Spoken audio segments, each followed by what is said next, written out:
Welcome to the VET S.O.S Veteran Educational Program Spotlight. Remember, don't drown the sea of transition. Grab the VET S.O.S Lifeline. VET S.O.S is brought to you by the Who You Know Network and a proud member of the Parade Deck community. I am here, as always, with my co-host, Dr. Hira. How are you doing today, Dr. Hira? Doing great. I love learning about these schools. It makes me want to be a student again, although my husband said no more. So I'm really excited to learn about this university today. Once you get the doctor in front of your name, I think you can stop and you That's can what he pause said. for a little bit. My goodness. So we got another challenging last name today. We'll see if we can butcher this. I'm always good for that, no matter how much coffee I have. So today we're sitting down with Stephen Pusateri. Close? I'll take it. Yeah. All right. Director of the Office of Military and Veteran Services at Simmons University. He has a master's in. I can't read this. Stephen Pusateri runs the Office of Military and Veteran Services at Simmons University in Boston, Mass. There you go. That makes more sense. And teaches in the undergraduate program. He holds a degree in English from the University of Pittsburgh and an MFA in writing for children from Simmons University. Many students are working on graduate degrees in the helping and healing professions, namely social work, nursing, and library science. He is a member of AVICO, NAVPA, NAVPA, and the NASPA Veterans Knowledge Community. I'll help you out there. It's AVICO, NAVPA, and NASPA. Thank you. Thank you. Really, I should have asked those questions before we started too. Holy cow. They're fun acronyms. All right, so I'm off to a rip-roaring start. How are you doing today, Stephen? I have no complaints. I thank you for inviting me. Thank you for letting me be here. Oh, we're so glad to have you on here. Yeah. And I should learn not to try to start the bio in the middle. This is great. All right. So tell us, about your pathway to higher education. How did that happen? To higher education in general, back when I was living in Pittsburgh, sort of after, I'll take you through like the whole resume. This is what I do for my undergrad classes, where we talk about resume writing, career preparation, things like that. Kind of bounced around a few different jobs for a while. I was managing bands, was working in radio. I drove a cab for a little while. Band that I was working with had their VH1, behind the music moment where they broke up. I had to find a slightly steadier job. And I had a buddy that was working for an online school that was based out of Pittsburgh, where I'm from. There's a company called EDMC that managed a bunch of online universities. And that's how I got my foot in the door back around 2010. And then, working in the financial aid office. And then circumstances brought me to Boston, and I was looking for work in higher education. I did a bunch of temp jobs around at different universities. And then I saw an opening in the financial aid department at Simmons University, and I was like, I had never heard of it before. It's a small school located on the Fenway in Boston, and I looked at it more, and I saw this children's literature program, and I was like, oh, I want that degree, so I will work there. And I was lucky enough to get the position in the financial aid office. And then from there, I know probably the next question is going to be, how did you end up working with veterans there? And I'll say purely inadvertently by happenstance. It wasn't like a goal or a skill set that I had. It was more just the case that we were sort of very short staffed at that point. We didn't even have a director of student financial services at the time. This was about 2016. And my boss just sort of randomly handed me the military caseload. I was like a little bit like, I don't know that world very well. I didn't serve in the military. I've never touched a VA benefit. At my other school, the online school that I work for, if they found out you were working with a veteran student, they pulled that student away and sent them to another team that was like better versed in it. So purely by happenstance, I was like, I don't know how to do this really. And it was basically just like, well, you'll figure it out. We'll support you through it and what have you. So that's sort of how I got involved in some of the NASPA stuff and the NAVPA stuff to go to conferences and get additional trainings. But that was in general the pathway. Now, That experience sounds like you're a veteran, because we get thrown stuff all the time. We have no idea how to. I know it again, I think people think, oh, everyone who works in academia, like that was their goal all along. And no, we really do come from all walks of life and experiences. So, it's great to highlight that. Like, you don't have to have this originally on your radar. You can just kind of find your way there. Now, I'm from the area. I'm familiar with Simmons University, but I think others may not be. So can you tell us a little bit about the undergrad versus kind of the grad programming, because of who can attend your... Yeah, no, an astute and well-directed question. Yeah, so at the undergraduate level, it's a women-centered institution. So you identify as male, you cannot attend, especially male from birth, I should say. So I have had a number of conversations, like if I'm at a college fair, say, recently I was at one at Fort Leonard Wood. Prior to that, I was at one at Camp Pendleton. And I'll get a lot of, I would get a male Marine come up to me asking me about a bachelor's degree. And I would just have to say, I'm sorry, man, I can't help you, So women only at the undergraduate level. Our graduate program is coeducational, though, and that actually tends to be where most of my student veterans and the dependents and spouses as well tend to gravitate. And I attribute that to a numbers game. Now, women are the fastest rising population of active duty in the country, and so I expect this demographic to change for Simmons as more women are separating from service and looking for their bachelor's degrees. But yeah, very, very few at the undergraduate level, a great many, proportionally at the graduate level for Simmons. Yeah, that answered the question. No, that's great. Yeah, I think it's a very wonderful opportunity for our female veterans to learn about these women serving institutions. Because again, there's a long history of really wonderful schools such as Simmons University providing them that space. And I can imagine after getting out of the military, it might be a real 180 going to a women's only undergrad program. But it's a cool opportunity as well. And, I know some veterans attending the graduate programs there. And so, yeah, it's a wonderful opportunity for anyone at that point to get to engage with you all. And I apologize, I don't know if I missed it, but roughly how many military connected students are part of both the undergrad and grad? Oh, yeah, no, good question. You didn't miss it. Sorry. This is a number I should have memorized, but I tend to think of my population sort of as a whole. And so those using some form of education benefit would number about 160. Maybe we'll add an additional 5 onto that for folks who are attending not using any benefit. Yep. And then I can break that down a little better too. Like our on-campus students, I have about 20 student veterans on campus. And then I'd say about 50 student veterans attending our online programs. And then the rest of that number is made up by spouses and dependents. That was another point I probably should have made as well. We do have pretty much any degree you're looking at from Simmons, you can get online as well.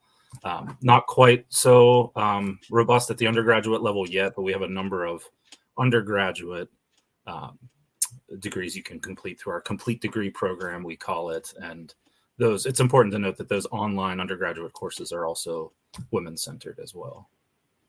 That's awesome. And what I love about these segments is I learn something every single time, because I've done plenty of schooling. I just don't know a whole lot of the background stuff. So can you quickly tell us about these 3 acronyms that I completely butchered? Like, what are those, and how does that help you with your current job? Yeah, no, great question. It's funny. The one I really can't tell you what the acronym means. NASPA, I actually have no recollection of what that stands for, but basically it's a student affairs sort of focused organization for higher education professionals.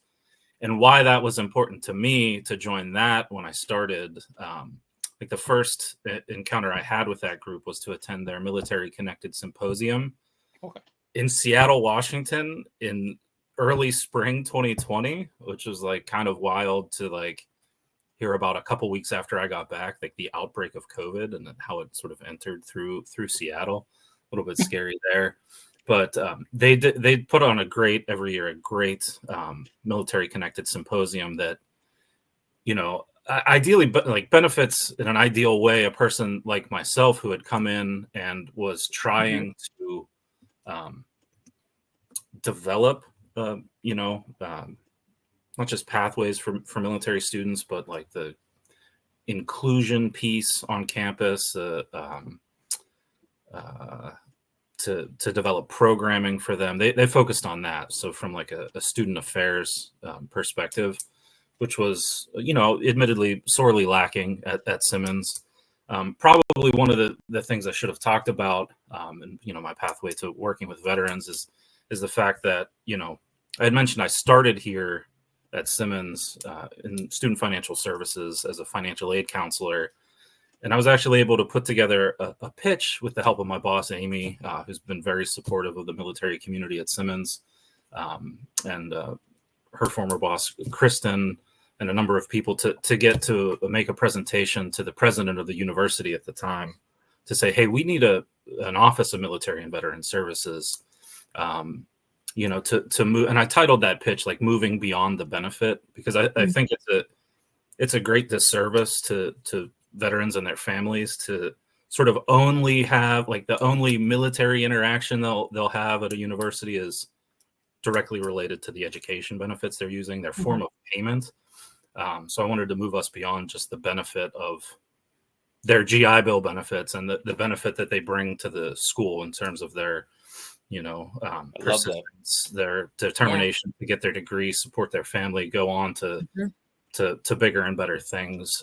So we were able to create that office and this position in 2019, and been developing it from there. And so I continue to attend those professional organizations because we can always learn, we can always do better, we can always try to replicate programs that other schools who have a longer history or a more robust history of serving veterans. I'll steal any secret I can from them and try to implement it here. So NASPA is for like student affairs professionals. NAVPA, I'm not super involved in that one. That one is a little bit above my area of expertise. The folks that are in NAVPA, it's the National Association for Veteran Program Administrators. A lot of what they do is work on resolutions to present to the powers that be, politicians and whatnot, to improve the fundamental aspects of how education benefits operate. So I like to stay connected to see what they're doing, and to, if I ever have input, to offer it where I can. But being a part of that organization also affords our students the ability to apply for a scholarship. So that's one thing I love about that organization too, is they use some of that dues money to turn around and offer scholarships back to students. So that's great. And AVECO is for school certifying officials. So it's tips and best practices at their conferences for just staying up to date with changes that the VA rolls out with respect to things like enrollment manager, which is like, by comparison, like amazing and blessed change that they've made to the way that we report enrollment information to the VA. When I started at Simmons in 2016 and I started taking the training videos to use VA once, I wish I could instantly pull up one of those training videos right now, because it looked like it came straight out of like the late 80s. A guy sort of in a shirt and tie pulls up. He's like, "Hello there. Let's how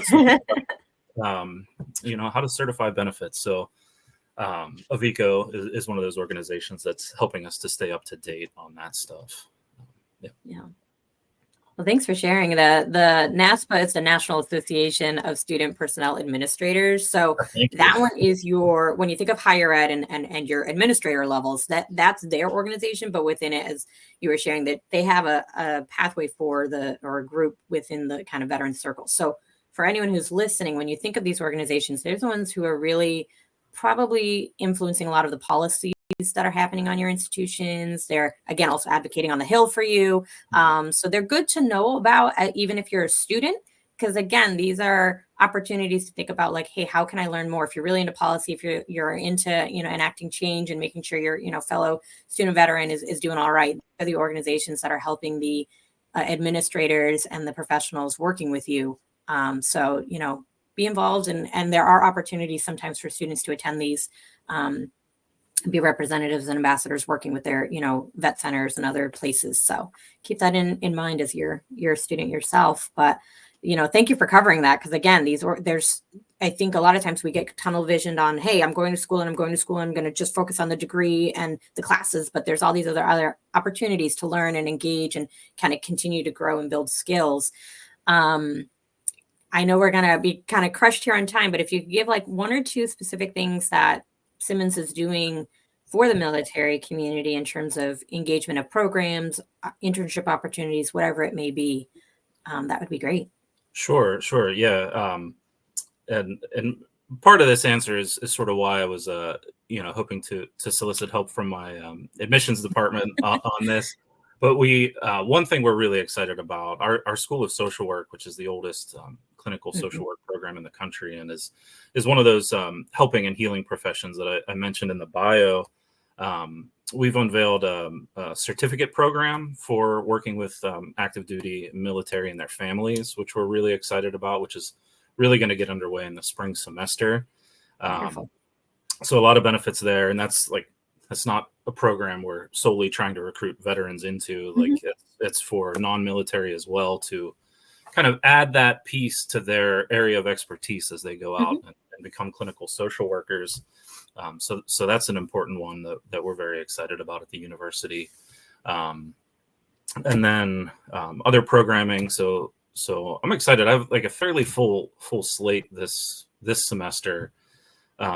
Recently, one of my Masters of Social Work students offered to take our student veterans out on a mindfulness hike, where he sat. His name's Michael Pedersen. He's phenomenal. He hosts a radio show called Hidden Battles Radio. He took our students out in Groton, Mass. We met up for a little bit of classroom instruction, a guided meditation, a sort of, discussion of difficult and complicated emotions. And I felt enormously privileged to be sitting in this circle of veterans and hearing them share and hearing him get them to open up. And then we went out for a silent meditative hike on a very accessible path in Groton, Mass. And then, capped it off with some conversation and some pizza. So an event like that, I love. One thing that started in the pandemic, and it's actually that's two things I'm conflating, but I have a virtual veterans lounge where the first Monday of every month there's an opportunity to meet up via Zoom and just get to know one another.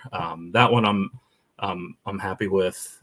I do a couple of what I call active study sessions, where this is the one that also started during the pandemic, and from a colleague of mine in the children's literature program when I was finishing up my master's at Simmons.